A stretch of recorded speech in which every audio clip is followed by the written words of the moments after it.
esta elección de Alejandro Soto Reyes.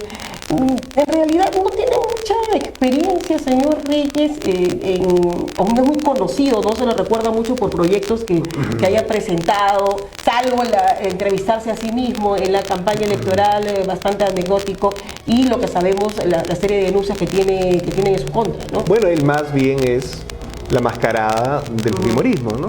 ¿Tú crees que es eso? ¿También concuerdas con eso? Absolutamente. Tan descarado. Absolutamente. Pues. Todos dicen que Alejandro Soto está decorativo. Va a estar ahí, cumplir su papel, lo van a sacar, van a poner los temas en la agenda claramente, Valdemar Cerrón y Guerra García, eso es lo que va a pasar. Creo que la experiencia de la tercera vicepresidente tampoco es muy grande. Salvo el darse de juerga en plena pandemia, la señorita Amurús, el protagonizar videos virales en plena pandemia. Yo creo que luego lo negó, ¿no? Quería reactivar la economía en una discoteca en plena pandemia. Pero salvo eso, no se la reconoce, considero que es un error que frente al país los deja muy mal, al fujimorismo. Mira, este asunto de los acuerdos políticos, la necesidad del consenso, no me parece mal. Lo que yo señalo es que el fujimorismo, durante la segunda vuelta, después de la segunda vuelta, gritó fraude. Nano Guerra García, gritó fraude. En la mesa directiva fue a la puerta del OE. Y no solamente contra Castillo, sino señalando fundamentalmente a Cerrón. Claro. Subrayaban los vínculos radicales con Cerrón. No estoy haciendo una valoración. Y se hablaba de otros No estoy otros diciendo países, necesariamente que estoy en contra de lo que el fujimorismo decía o a favor. Simplemente señalo el hecho que el fujimorismo decía cercanía con el senderismo y fraude. Y fraude, claro, ¿no? Hablaban del senderismo porque la derivada de... en Venezuela, en Cuba y todo. Yo creo que con Castillo y su golpe de Estado, la narrativa no estaba tan, en todo caso, en el extremo del autoritarismo equivocada. Pero a lo que voy es, señalaron eso, con razón o sin razón. Y luego se alían con el hermano del jefe de ese partido, que es además el mismo partido Perú Libre, que es lo que queda de Perú Libre, que tuvo 37 parlamentarios y terminó dividiéndose de esa manera. Creo que un entendimiento de las fuerzas, digamos, democráticas parlamentarias, con algo de mayor madurez, hubiera sido lo saludable, ¿no? Las izquierdas suman en total 40 y tantos, ¿no? Claro, eso le sumas niños y lo que tú quieras, pero de todas maneras yo creo que un acuerdo entre los que no eran la facción de la izquierda radical hubiera podido terminar alumbrando una mesa directiva. La segunda lista. Ya hay dos. Aragón al mando, ¿qué te pareció? Igual, ¿no? O sea, un niño ahí. Yo te digo, era pues claro, era Escila y Caribdis, como dice en la mitología griega, ¿no? O sea, entre dos monstruos. El cáncer y el SIDA. Claro, ok, de acuerdo.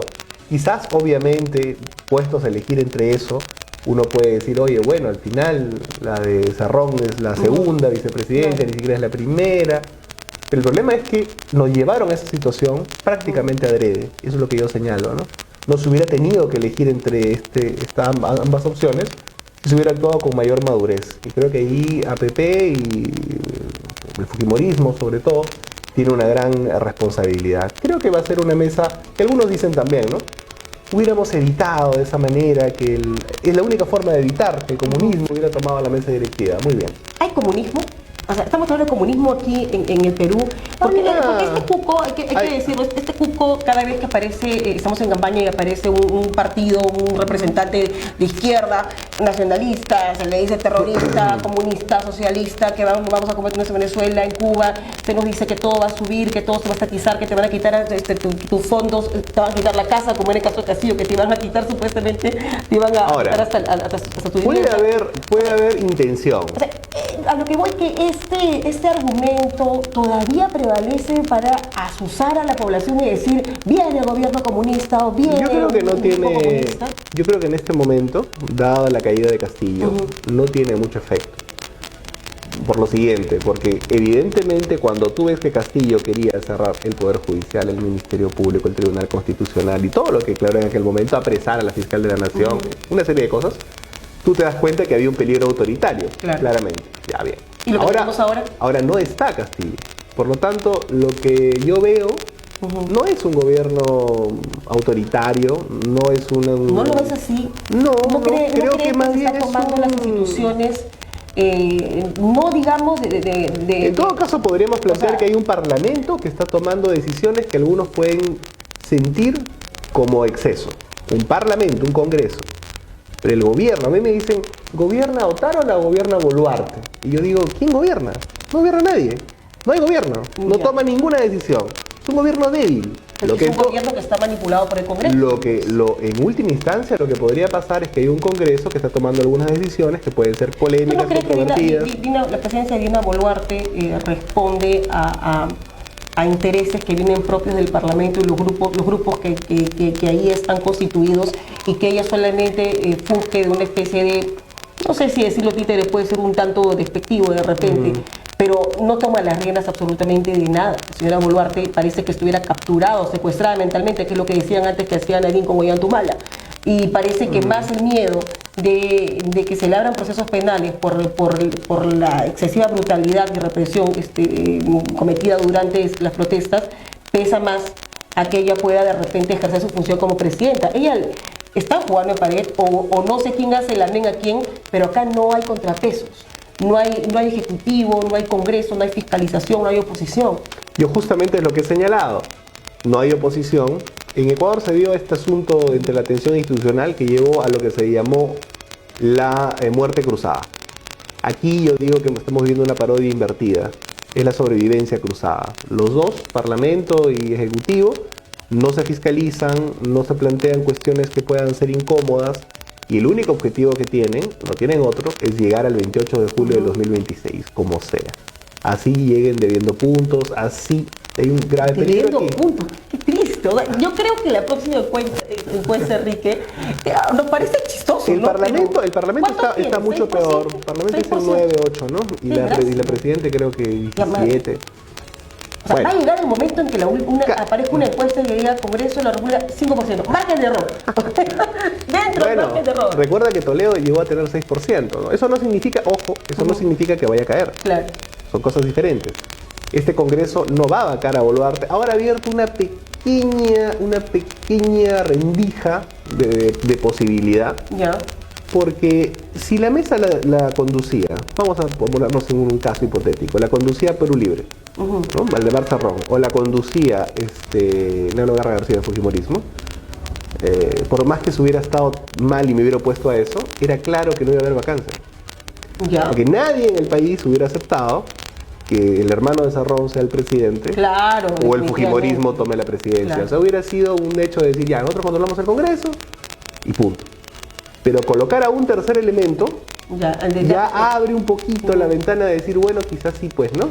Quizás podemos empujarte, termina gobernando APP el señor Acuña, que sabe que por los votos nunca va a llegar, y el Congreso lo termina presidiendo el Fujimorismo, que tiene la primera vicepresidencia. Acuérdate lo que pasó con Sagasti.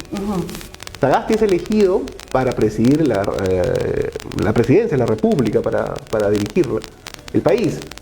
Primero como presidente del Congreso para hacer ese tránsito, y eligen a Mirta Vázquez como vicepresidente, pero sabiendo que va a asumir la presidencia del Congreso.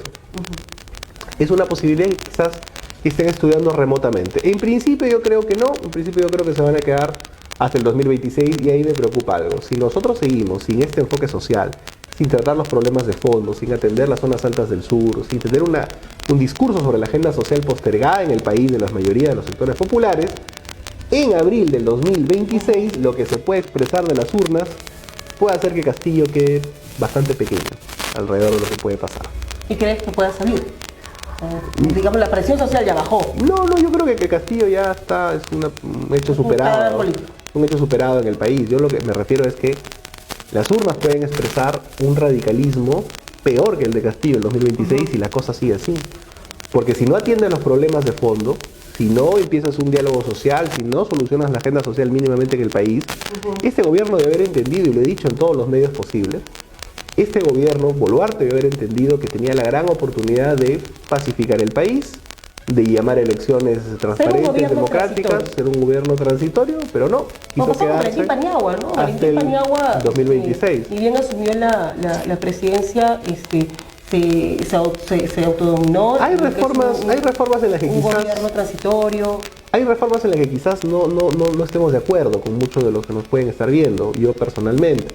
Yo creo que el sistema de justicia fue intervenido durante la época de Vizcarra de una manera muy terrible, el Ministerio Público requiere una reforma, la Junta Nacional de Justicia es una creación vizcarrista. Hay algunas cosas que el Tribunal Constitucional debió haberse elegido mucho antes, algunas cosas en las que puedo decir... ¿Y no pasa lo mismo ahora? ¿No crees tú lo que pasó con la fiscal de la Nación, que pasan por agua tibia todas estas denuncias con respecto a sus tesis, sus posgrados, maestrías, la forma como ella ha llegado a ostentar este cargo tan importante? Todos los últimos 3 o 4 fiscales de la Nación que yo recuerdo, todos han sido... La Junta Nacional de Justicia está prácticamente como un ente decorativo que no cumple la función que debería realizar. Bueno, el caso de la provisionalidad de los jueces y fiscales, tan reclamado al Consejo Nacional de la Magistratura, que era un ente que ya se había corrompido, por lo menos sus integrantes, la Junta Nacional de Justicia no lo soluciona en absoluto. Sigue habiendo problemas de legitimidad, sigue habiendo además algunos problemas graves al interior de la misma Junta Nacional de Justicia. Tienes una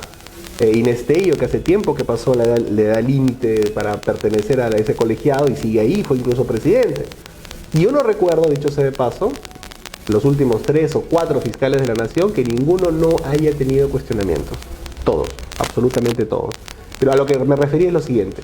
Si el Congreso quería acometer por la reforma de la Junta Nacional de Justicia o el Tribunal Constitucional o lo que fuese, hubiera sido, el Tribunal ya no porque lo dijo con Castillo todavía, pero lo que vino después, ¿no?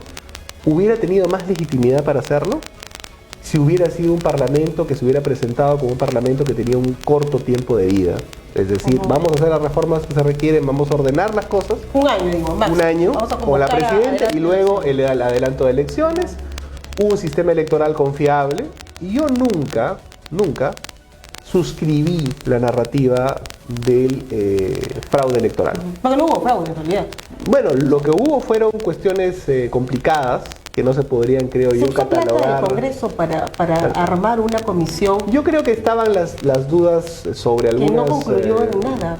Cuando seguramente los entes electorales no ofrecieron pruebas. O sea, pero lo que pasa es que en el caso de Keiko Fujimori, ¿por qué se le critica y por qué seguramente la señora siempre se le da el pan de las urnas? Si tú vas a decir fraude, necesitas mostrar pruebas. Pero lo que yo digo es, más allá de la narrativa del fraude, la actuación del colegiado, del Jurado Nacional de Elecciones, desde mi punto de vista, ha sido terrible. Quitando el tema del fraude, no estoy hablando del fraude, estoy hablando del derecho de participación política de algunos partidos del PPC, que el Tribunal Constitucional lo ha declarado ya hace medio año, y el derecho de participación política afectado del APRA, que el Tribunal Constitucional lo ha declarado hace 2 meses, y una serie de errores y cuestiones en las elecciones regionales y todo, a cargo todas ellas de Salas Arenas, algunas admisiones raras respecto a los procesos electorales, no el tema operativo. Que lamentamos, pero imagino que da lugar a apelaciones y a que se restituya definitivamente por eso, lo que yo... ha sido vulnerado. Claro, pero lo que pasa es que cuando te dicen, bueno, no participaste, pues no pena, pues piña, ¿no? O sea, no participaste, te reconocemos tu derecho, pero ya pasó la elección. O sea, eso es frustración de la materia. A lo que voy es, yo sí creo que hay gruesos sectores ciudadanos que más allá del tema puntual del fraude operativo del 2021 que alegó Keiko, que no pudo probar, ese colegiado debía de una u otra manera ser cambiado. Ahora ya no tiene sentido. ¿Por qué no tiene sentido? Creo yo. Porque las elecciones van a ser en el 2026. Y el señor Salas Arenas pues, va a salir ya el otro año, entonces no tiene mucho sentido. Pero si queríamos de una u otra manera ir a elecciones... escuchar en el Congreso algunos parlamentarios decir, no, vamos a cambiar al presidente del jurado, también al de la OMP. O sea, oigan, son entes autónomos. Son entes autónomos, pero están sujetos al control político. 1, 2. Y no te digo, el problema es la legitimidad del Congreso. Pero ¿para qué lo quieren cambiar? O sea, a lo que voy, hay que estar en sus mentes y en sus almas. A lo que voy, Enrique, que es lo que se teje detrás. No es gratuito. O sea, lo que yo creo... lo dice Jorge Montoya, que todavía hubo fraude, pero no se pudo probar porque estos cobardes no ayudaron. O sea, hablando de los que no votaron a favor de que se impulse. Hay falta de pericia política, hay falta de pericia política, falta de enfoque, revanchismo, y eso siempre termina mal. Pero por eso te digo, si se hubieran querido hacer las reformas que yo creo que se necesitaban, Boluarte y el Congreso debieron haber anunciado que tenían periodos de mandato de transición. Así la gente hubiera pensado, la opinión pública, están haciendo los cambios por el bien del país. Y no porque quieren quedarse o atornillarse en el poder, como pueden pensar ahora que no quieren adelantar elecciones. Mi tesis... Bueno, lo han dicho, ¿no? No hay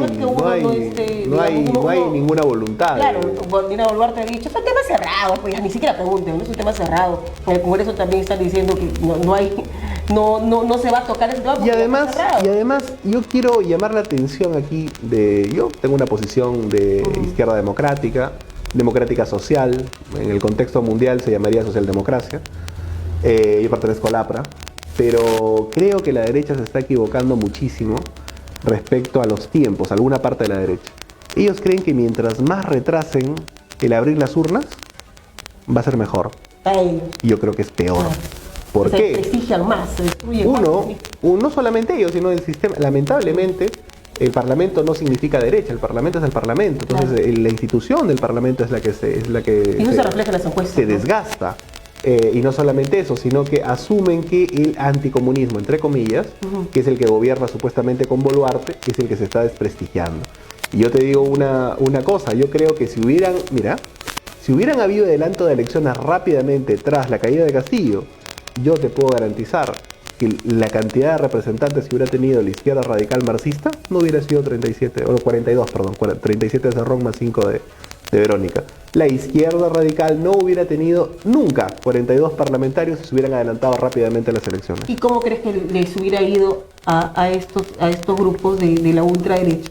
O sea, en el caso apenas caído Castillo, yo creo que definitivamente les hubiera ido mucho mejor de lo que le va a ir el 2026. Aprovechando la coyuntura de la caída de Castillo, el golpe de Estado. Pero lo que pasa es que para tú tomar decisiones políticas tienes que tener un grado de formación política, inteligencia. Y claramente ellos no la han tenido, ¿no? Ahora van a querer esperar hasta el 26 y vamos a ver, va a ser una hecatombe para todos los partidos. ¿Dure el gobierno de Boluarte hasta 2026? No veo en este momento una motivación política de ella para renunciar. No veo una motivación política del Parlamento para vacarla. No veo en ella tampoco una vocación para disolver el Congreso. Por lo tanto, desde lo social tampoco veo que la calle se esté calentando. Tenemos que también ser honestos en la percepción de que las manifestaciones no han sido lo suficientemente numerosas, ¿no? Vamos a ir a un parte comercial, Enrique, y vamos a regresar para hablar justamente de cuál es el panorama que se avisora para mañana. Mañana la presidenta Dina Boluarte va a dar un mensaje a la nación. Algunos dicen de repente va a renunciar, no faltan ilusos, pues ¿no? Eso definitivamente no está, ni siquiera lo considera. Pausa y regresamos. Continuamos Detrás de la Verdad en Nacional TV Perú. Le pedimos por favor que compartan este programa para que llegue a más peruanos, para que llegue a más ciudadanos y puedan también dejarnos sus opiniones y regálenos un like. Sigan esta página, este programa está hecho para ustedes, para su participación, para escuchar el análisis crítico de repente de lo que algunas personas no quisieran que se toquen esos temas que son un tanto incómodos, hay que decirlo, pero también hay que darle espacio al análisis, a la conversación de qué es lo que está pasando en la actualidad nacional. Estamos en conversación con Enrique Valderrama, él es un reconocido analista político, con quien estamos ya dialogando hace varios minutos sobre esta elección, la mesa directiva, estos opuestos que se han juntado y qué es lo que se teje detrás de ello y también lo que viene en pocas horas ya, el mensaje a la nación de la presidenta Dina Boluarte. Enrique, ¿qué expectativas para mañana? Bueno, yo creo que salvo que dé algún tipo de anuncio sumamente radical, un programa social potente para las zonas altas del sur andino, por ejemplo, para la sierra, para los sectores descontentos en el país, y evidentemente una reconfiguración necesaria del gabinete, yo no espero mucho, ¿no? Porque creo que eso no se va a dar. Creo que va a ser una enumeración de supuestas obras o logros. Y va a ser prácticamente eso, ¿no? O sea, en el marco de un Congreso además que es funcional. Dicho sea de paso, quiero señalar que se piensa o se dice que Salud, por ejemplo, ha vuelto a las manos de Perú Libre, ¿no? Para poner un ejemplo. Y bastante fuerte ahí, mencionan alrededor de que tiene influencia sobre algún otro ministerio. Por lo tanto, pareciera que lo que ha habido pues es una repartición, una parcelación del Ejecutivo que no la diferenciaría en nada a Castillo, ¿no? Por eso yo quiero decir, y el tema de la idoneidad, por cierto, que tanto se le reclamaba a Castillo, poner personas que no cumplían el perfil. Y yo creo que lamentablemente no hemos aprendido nada respecto al sector salud. Mira lo que ha pasado, a quién pusieron, cómo la sacaron. La sacaron y la pusieron volvieron en salud nuevamente, la pusieron presidencia a de otro. salud. Pero ella ha salido con una denuncia fuerte, ¿no?, de corrupción. Y probablemente, aparte de este destape de corrupción que ha dado a conocer, lo más preocupante es la intervención de la misma presidenta de la República. Pues la señora Gutiérrez menciona que la misma Dina Boluarte la llama para pedirle que se reponga en el cargo al señor Pereira. Sí, pero por eso te menciono, lo desordenado que está el sector salud, la posible parcelación del Ejecutivo en general, el hecho de no tener una visión de que no se necesita, además del control policial militar, se necesita un plan de acción social, un plan de emergencia social, que no lo ha anunciado. Anunciaron una cuestión llamada Punche Perú, pero que no ha tenido ningún efecto. Creo que evidentemente lo que podemos esperar de este gobierno después del mensaje de la nación, salvo que me equivoque profundamente, es una actitud de... ¿Triunfalista, crees tú? Es decir, la paz ha triunfado, pues el mensaje que viene dando Dina Boluarte con respecto al tema de las protestas. Yo creo que sería un inmenso error de parte de ella, que lo puede cometer tranquilamente, pensar que la poca afluencia de gente a las manifestaciones o a las marchas significa una victoria de su gobierno. Una reivindicación de su gestión. Porque su gobierno tiene 80% de rechazo. Entonces, no podría pensar, bueno, que convoquen una en favor del gobierno, a ver cuánta gente va, para que realmente vea su realidad. Ojo, el problema es que los que convocan las otras están también medio calcinados, ¿no? Sobre todo los grupos que piden la libertad para Castillo, cosas que son, digamos, dentro de una plataforma política imposible. Qué descabellado, ¿no? Digamos, descabellado en el sentido que o sea, no es el sentir la de... justicia tiene sus mecanismos. No es el sentir de la mayoría, ¿no? Creo que la gente que está haciendo en las calles de manera espontánea lo hace porque está evidenciando un nivel de corrupción preocupante, lo mismo que se denunciaba en la época de Castillo.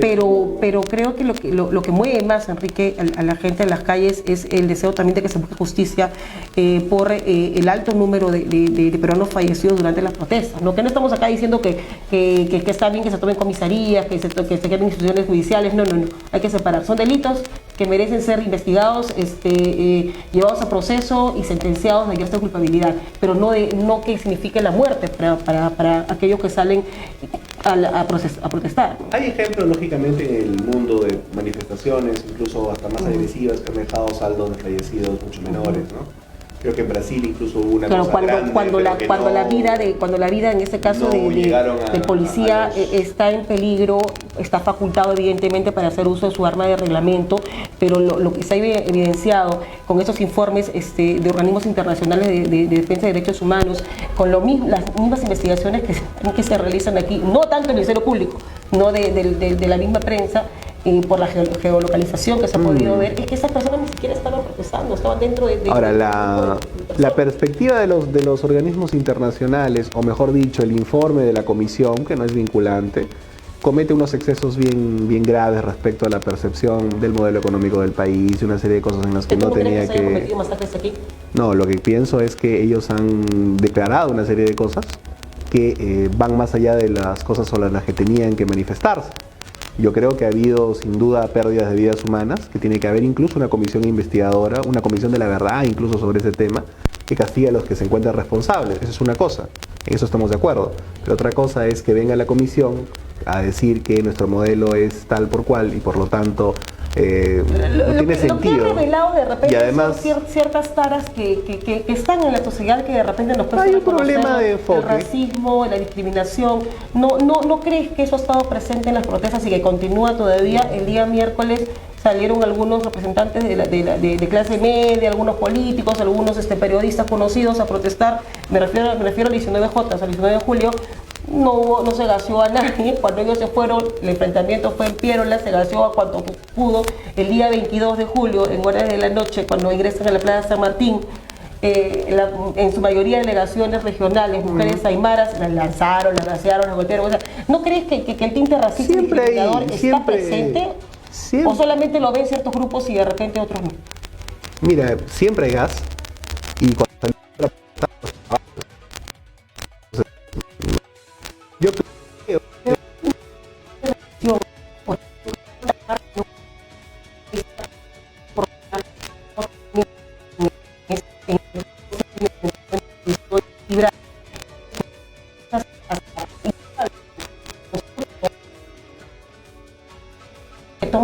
Policía Nacional.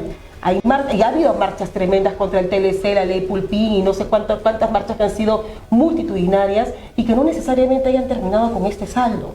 Pero sin embargo, en este gobierno ahora, específicamente ten en cuenta algo cuando hablas de la cobertura. La mayoría de muertos, o todos los muertos, no han estado en Lima. ¿Cuántos muertos han habido en Lima? En Lima solamente uno. Por eso. Y son como 70 muertos más o menos de la... Y eso no es por eso que se habla que justamente... Por eso te digo ya. Y en el medio... Y el discriminador, sobre todo en el interior, no es que no, lo que pasó en Juliaca, 19 fallecidos en un solo día, una pobre madre que no creo que tenga que ver con el racismo. Tirarse al piso para que tiene a su hijo no lo maten. Tiene que ver evidentemente con la preparación de las fuerzas respecto a contingencia de manifestaciones civiles. Cuando entran las Fuerzas Armadas... selectivo, porque hay que ver que no de repente cuando que intentan tomar... la fuerza en provincia es un poco mayor que la fuerza en Lima. Cuando intentan tomar un aeropuerto, cosas parecidas, y ya la policía no se da abasto y entran las Fuerzas Armadas, lamentablemente con una orden jerárquica superior, eso no va a salir bien. Según Dina Boluarte, ya no dio ninguna orden. Porque dice que no tiene comando. Por eso digo, ella es la que representa a las Fuerzas Armadas, pero no tiene comando. Por eso digo la inconsistencia de este gobierno. Mira, hay dos cosas. Yo creo que esto no se soluciona con represión únicamente, Tiene que haber una oferta social, tiene que haber un diálogo que Boluarte no está haciendo. Y por otro lado ella cree que lo va a solucionar todo con el tema de la policía y el ejército. Sí. Pero incluso en esa estrategia equivocada, cada que puede les jala la alfombra. Y dice, no, yo no tengo comando, El mensaje está condenada de esa forma al fracaso. De julio, por ejemplo, porque salieron autoridades regionales a pedir que ni un muerto más, que no se derrame más la sangre ni de puneños ni de cusqueños, de nadie en realidad. No debería ni siquiera uno tener que salir a decir, oye, no mates a nadie, la gente hay que protestar. Pero dados los antecedentes de este gobierno, se tuvo que hacer eso. La señora Boluarte, en este caso el señor Otárola, en este mensaje que dio, mencionaba de que está haciendo un llamado, ¿no?, a que se use, a que las, en este caso las fuerzas del orden utilicen las armas de reglamento cuál está facultado. O sea, esto no fue, digamos, me limpio las manos por adelantado, ojo, ante el público, ante las masas, ante los medios, por acaso yo no estoy dando la orden, yo no estoy diciendo que los maten, ya sigo, se hacen buenos, están utilizando si tu decisión está en enfocar el conflicto social o algunas derivadas radicales de ese conflicto, dicho sea de paso, hay que mencionar también que había gente que probadamente tenía armas de fuego, incluso bazucas hechizas, cosas que en principio no tiene un luchador social, ¿no? Hablaron de las balas Gundú, hablaron de las maracas Gundú, hablaron de ridiculeces, hay que decirlo también. Bueno, pero... No digo, es que lo que pasa, Enrique... Quemaron el cadáver de un policía también, por cierto. Creo que estás equivocado, Enrique. Hay una investigación claramente conocida, abierta, de pero falleció. De que falleció porque un colega lo mató y luego lo puso en ese patrullero. No es una inventiva. Eso. Hay un proceso abierto y eso se ha dado a conocer. En investigación. Por supuesto, Ministerio Público, claro que sí. No se ha determinado, es una teoría. No es una teoría, está probado. Está probado. Si sigue la investigación, no está probado. Revisa la información. Lo que llamó poderosamente la atención es que se utilice justamente todavía ese tipo de temas para hacer, de alguna manera, sacar réditos políticos. Se sabe bien qué es lo que ha pasado con el suboficial Sonco. Ya hay una persona presa, está detenida, está purgando ya condena de manera preventiva. O sea, no es solamente un invento o una teoría que uno piensa. Está ya el señor purgando condena de manera preventiva por todo lo que se ha realizado en las investigaciones. Pero en la PCM se ha inaugurado una sala con el nombre del suboficial, dando a entender que es como haciéndole un homenaje por haber fallecido durante las protestas cuando no ha sido por eso. Entonces eso es algo que en realidad... Ahora, la cantidad de heridos también de la policía, nadie habla sobre eso. También. Nadie dice que eso está bien, Enrique. Por eso te digo, tiene que haber una comisión. Proporcionalidad. Tiene que haber una comisión de investigadoras sobre eso. El querer decir, no estoy de acuerdo con este gobierno, no me puede significar la muerte. El que se detenga a un chico que lleva propaganda política, digna de dictaduras, nada más que se detenga alguien porque lleva propaganda política o pintas políticas, que se presente como un delincuente y que lo ha hecho la policía el día sábado, porque le han encontrado a un chico una pinta. A ver, dime tú si es muy democrático que a alguien se le detenga por tener una pinta o una pancarta. O sea, eso no puede, o sea, a eso vamos, por eso que Pero se denuncia. en cada una de las manifestaciones, en el marco de Castillo, también hubo gente detenida. Yo no digo que no. Por eso te digo, Yo digo en que este no, o sea, caso no se trata de particular, decir que son santitos o que son por angelitos. eso, por eso, A lo por que voy, eso. Enrique, es que todo está, y tú lo debes ser muy bien. porque No, tú en eres el abogado, gobierno, ¿verdad? en el gobierno de Entonces, Castillo me refiero, o sea, no solamente en el gobierno de todo está Boluarte. tipificado, ¿no? Yo tengo una comisaría, es un delito. Yo bloqueo una carretera, es un delito. Yo intento entrar a la fuerza a un aeropuerto, es un delito. Yo quemo la casa de un guardiista, es un delito. Senténcienme, procesenme. Lo que pasó en Ica, por ejemplo, los que estaban bloqueando la carretera en Ica, fueron detenidos, en flagrancia se les procesó, a las 72 horas estaban presos. No hubo muerto. O sea, aquí no se Lo de Ica, por hablando ejemplo, es una forma de manejar las cosas mucho más que debería inteligente. replicarse, Y por eso ¿no? yo digo que el Debería manejo ha sido replicarse. malo. Y yo creo que se requiere, primero que, pasado el tiempo, no hay resultados de una investigación sobre este asunto. Y yo creo que eso está muy mal. Incluso estoy planteando que debería haber pues, una comisión de la verdad sobre este tema. Porque casi 100 muertos en el país no es una cosa definitivamente que se pueda pasar por alto. Pero agrava la situación la falta de decisión de Boluarte. Es decir, Claro. no va ni para atrás ni para adelante. Si ya su estrategia es, entre comillas, la represión, ok, entonces ¿Tú crees que eso le va a durar por mucho tiempo? O sea, el que No tenga veo- el poder de las armas cree que no veo que va a ser elementos. garantía de que se quede. no veo O sea, el miedo elementos. puede imperar. Es que no veo, pues mira, a ver, cuando pasó el cambio de mando, las zonas altas, por ejemplo, del Cusco, el mismo Puno, el movimiento fue fuerte. Claro. No podemos negar eso. Pero ahora, ¿cuántos vinieron del Cusco? ¿Cuántos vinieron de Puno? Que se anunciaron muchísimos. Yo he conversado con la Pero gente ya, de Sicuán está y bien. todo. Entonces, Ya, o sea, yo no digo que esté bien o está mal que no vengan. No, claro, porque no tienen por qué, pero, Ya, pero escúchame, te digo, es hay innegable. la represión, que pasa que eso no sale en medios grandes, pues Enrique, o sea, eso no sale generalmente en las redes. Estos operativos que se hicieron prácticamente bloqueo de carreteras por policías militares en las calles pidiendo documentos, prácticamente cercando Lima, amurallando Lima, es decir, cuidado que viene de provincia, o sea, hazme el favor, o sea, que vengan quienes quieran, tienen todo el derecho a protestar, pueden hacerlo acá, pueden hacerlo en Puno, pueden hacerlo en Cusco. Muy bien, O sea, eso no hay pero ninguna tampoco hubo ningún movimiento. Recuerda que la marcha fue nacional. Tampoco hubo ningún movimiento dentro de las mismas regiones fuerte. ¿Tú crees que más de 20.000 personas o 30.000 probablemente que los que estaban ahí mencionaban que eran más de 30.000 personas, el mismo gobierno reconoció 21.000 personas? Sumando todo. No es hablo acá de Lima, hablo acá. ¿No crees que es un número importante de peruanos que pese a la represión sufrida meses antes, a la cantidad de muertos, o sea, digamos que el miedo, la política Es una del miedo, es una narrativa. la narrativa que se aplica en la realidad, porque No, no, muertos hay, heridos hay, me refiero a- sales, te cae una, Sí. te cae uno, No, te cae cuando bala, yo te te cae digo, palo, te cae cuando yo gas. digo narrativa me refiero a pesar de. Pese a salir, pese a ello. Pese a, entonces ya, fue un buen pese a ello, número. dime, Esa es ¿no una te narrativa. parece? No, porque si los promotores estuvieran legitimados, te garantizo que esa marcha fuera por 10 veces más. No hay representantes de esta protesta, porque es de manera, digamos, que salen de todos, pues. Salen Por eso, por el ejemplo, caos tampoco te diferencia, por conduce ejemplo, al conducir el diferencia, movimiento por ejemplo, social, pues. de los que salen, la marcha de La Paz, hay una Policía Nacional, algo que en realidad, tú eres abogado, ¿verdad? No sé si es normal que la policía salga prácticamente politizada, que no debería ser la función de policía, más allá de cumplir con su función. O sea, eso, Mira, lo que eso es muy televisado, eso es muy difundido. Lo que yo menciono es lo siguiente. Si el gobierno tiene este nivel de ineptitud, si tiene este nivel de rechazo, una manifestación que se anunció con tanto tiempo de anticipación, tiene esos resultados, es solamente porque o sus representantes están deslegitimados social y políticamente, tú me dices que no tienen representantes, pero se nota que hay sectores detrás.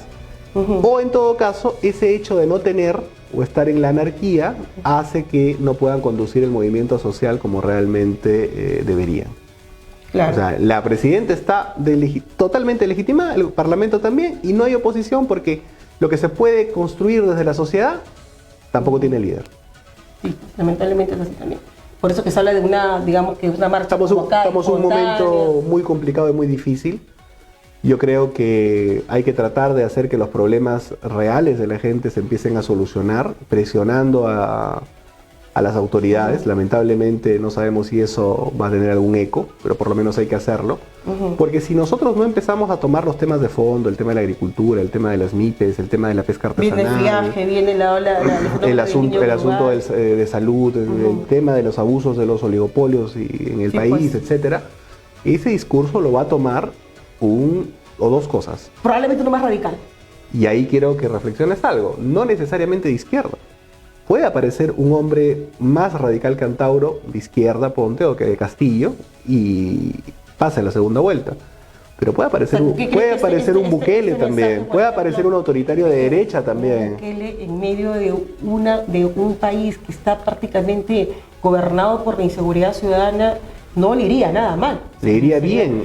Perfectamente bien. Y es la perspectiva extrema de la derecha. Claro. Por lo tanto, lo que están creando los partidos en el Parlamento es la posibilidad de que salga un populista radical en la primera vuelta. Un Mesías ahí, uno que diga yo tengo... De extrema izquierda o de extrema derecha. Como apareció Castillo con su mensaje bastante contundente y que ahí, impacta, no más pobres en un país rico, entonces puede ser que y ahí, otro... para pararlo, va a ser bastante difícil.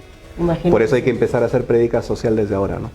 Esperemos, pero tienen que hacerlo también los partidos. O sea, tú perteneces a un partido político, hay que hacer un recambio, hay que ver el tema de la militancia. Estamos impulsando en el APRA la agenda social y la renovación. Muchos de los que están en el Congreso es gente que parece que ni siquiera tiene militancia, gente que ha tenido plata para poder solventar su campaña, para poder aportar al partido, pero ni siquiera tiene conciencia de por qué está ahí. Porque una actitud negativa, un acto de corrupción implica directamente el desprestigio del partido político, no solamente del Congreso, sino también del partido que pertenece a ese señor.